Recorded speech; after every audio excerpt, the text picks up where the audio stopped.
میرے محترم بزرگوں اور عزیز دوستوں، یوم عاشوراء 10 محرم الحرام حضرت حسین رضی اللہ تعالی عنہ کی شہادت کا دن ہے۔ اس دن حضرت حسین رضی اللہ تعالی عنہ کی شہادت ہوئی ہے سن 61 ہجری میں۔ میں آپ حضرات کے سامنے حضرت حسین رضی اللہ تعالی عنہ کی شہادت کا پیغام کیا ہے یہ بیان کرنے کی کوشش کر رہا ہوں۔ میرے عزیزوں، جب یزید ولی عہد بنا، اس کے ہاتھ میں نظام حکومت آیا تو حق اور انصاف کا خاتمہ ہونے لگا، بے قصوروں کو موت کے گھاٹ اتارا جانے لگا، مجرموں کو کھلی آزادی مل گئی، نظام خلافت پوری طرح سے تباہ و برباد ہونے لگا۔ ایسے میں حضرت حسین رضی اللہ تعالیٰ عنہ کے سامنے دو راستے تھے۔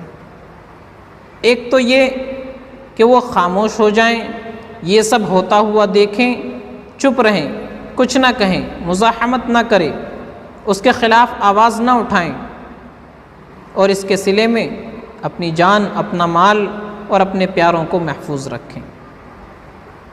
دوسرا راستہ یہ تھا کہ وہ اس کے خلاف آواز بلند کریں، نظام خلافت کو پھر سے بحال کرنے کی کوشش کریں۔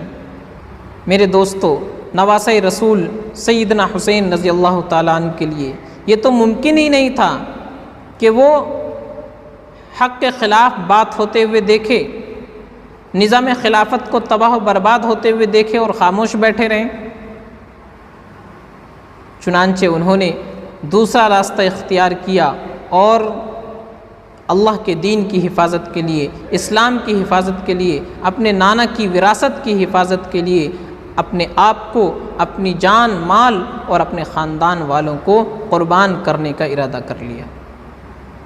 وہ چاہتے تو آرام سے اپنے گھر میں بیٹھے رہتے، عیش و عشرت کے ساتھ زندگی گزارتے، اپنی جان بھی بچا لیتے، اپنا مال بھی بچا لیتے، اپنے پیاروں کو بھی محفوظ رکھ لیتے، لیکن نہیں، انہوں نے ایسا نہیں کیا، کیونکہ آنے والی امت کو، آنے والی نسلوں کو ہمیں اور آپ کو یہ پیغام دینا تھا کہ لوگوں، حق کے لیے سر کٹا تو سکتے ہیں لیکن سر جھکا نہیں سکتے۔ حضرت حسین رضی اللہ تعالیٰ عنہ بڑی بے دردی کے ساتھ میدان کربلا میں شہید کر دیے گئے، ان کے خاندان کے افراد شہید کر دیے گئے۔ ہمیں اور آپ کو اس سے کیا سبق ملتا ہے؟ کربلا کا دن، یوم عاشوراء 10 محرم ہمارے لیے شہادت حسین کا پیغام لے کر کے آتا ہے۔ وہ پیغام کیا ہے؟ میرے عزیزو، سب سے پہلا پیغام جو حضرت حسین رضی اللہ تعالیٰ عنہ نے دیا وہ یہ کہ حق کے لیے ڈٹے رہنا، جمے رہنا، حق اور انصاف کی بالادستی کے لیے، ظلم کے خاتمے کے لیے جمے رہنا، قدم پیچھے نہ ہٹانا، یہ پیغام حضرت حسین نے دیا۔ دوسرا پیغام حضرت حسین رضی اللہ تعالیٰ عنہ نے دیا کہ حالات کیسے بھی آ جائیں، کتنے ہی ناموافق ہوں، تمہارے ایمان اور عمل میں کمی نہیں ہونی چاہیے۔ چنانچہ میدان کربلا میں تیروں کی بارش ہو رہی ہے، جنگ کی حالت ہے، اس حالت میں بھی حضرت حسین کی نماز قضا نہیں ہو رہی ہے، سجدہ نہیں چھوٹ رہا ہے۔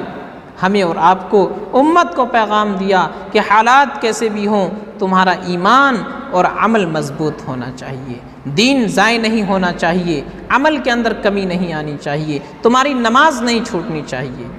آج ہم حسین سے محبت کا دعویٰ کرتے ہیں، لیکن اپنی زندگی میں جھانک کر کے دیکھیں کتنی نمازیں ہماری قضا ہو رہی ہے، نرم نرم بستروں پر، گدوں پر سو رہے ہیں، اس کے باوجود نماز نہیں پڑھ پاتے ہیں۔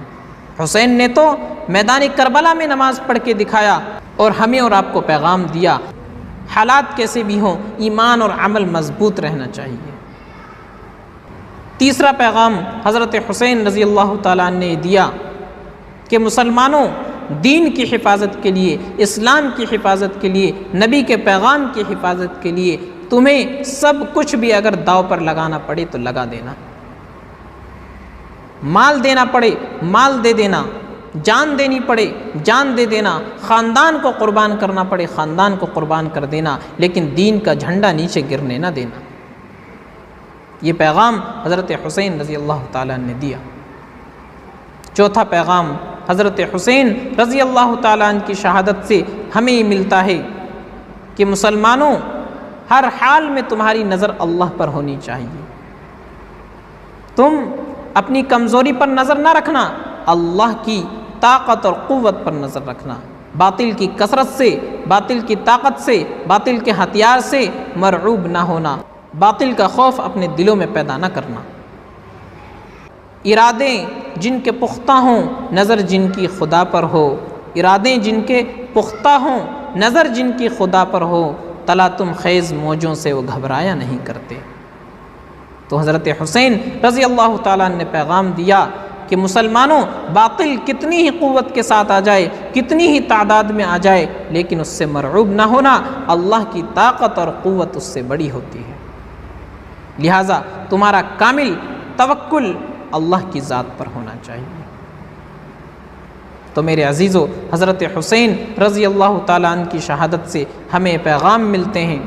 آج ضرورت اس بات کی ہے کہ ہم اپنے اندر جذبہ حسینیت پیدا کریں، ہمارے دلوں میں بھی یہ جذبہ، یہ حوصلہ پیدا ہو جائے کہ ہم اپنے دین اور ایمان کی حفاظت کے لیے، شعائر اسلام کی حفاظت کے لیے اپنا سب کچھ قربان کر دے، جس طرح حسین نے دین کی حفاظت کے لیے اپنا سب کچھ داؤ پر لگا دیا۔ ہمارے اندر بھی یہ حوصلہ، یہ جذبہ پیدا ہو جائے۔ حسینیت اور یزیدیت یہ دو کردار ہیں جو ہر زمانے میں پائے جاتے ہیں۔ آج بھی یزیدیت اسلام اور مسلمانوں کو صفحہ ہستی سے مٹانے کے لیے ہر ممکن کوشش کر رہی ہے۔ ایسے میں ضرورت اس بات کی ہے حسینیت پھر سے ابھرے، حسین والا جذبہ پھر سے مسلمانوں کے نوجوانوں کے دلوں کے اندر پیدا ہو جائے، اور وہ ایک مرتبہ پھر باطل کے سامنے، کفر کے سامنے، یزیدیت کے سامنے سیسا پلائی دیوار بن کے کھڑے ہو جائیں، اور ان کو بتا دیں کہ اصل زندگی تو یہ ہے، جینے کا مزہ تو یہی ہے کہ جس نے جان دی ہے اسی کے لیے جان کو قربان کر دیا جائے۔ جان دی ہوئی اسی کی تھی، جان دی ہوئی اسی کی تھی، حق تو یہ ہے کہ حق ادا نہ ہوا۔ تو آج ضرورت اس بات کی ہے کہ ہم اپنے اندر وہ حوصلہ، وہ جذبہ پیدا کریں اور دنیا کو یہ پیغام دے دیں کہ قتل حسین اصل میں مرگ یزید ہے، قتل حسین اصل میں مرگ یزید ہے، اسلام زندہ ہوتا ہے ہر کربلا کے بعد۔ اللہ نے فرمایا وَلَا تَقُولُوا لِمَنْ يُقْتَلُ فِي سَبِيلِ اللَّهِ أَمْوَاتٌ، کہ اللہ کے راستے میں شہید ہونے والوں کو مردہ نہ کہوں، اصل زندگی تو انہی کی ہے، وہ زندہ ہیں، لیکن تم سمجھ نہیں پا رہے ہو، تمہارے اندر اتنا شعور نہیں ہے کہ تم ان کی زندگی کو سمجھ سکو۔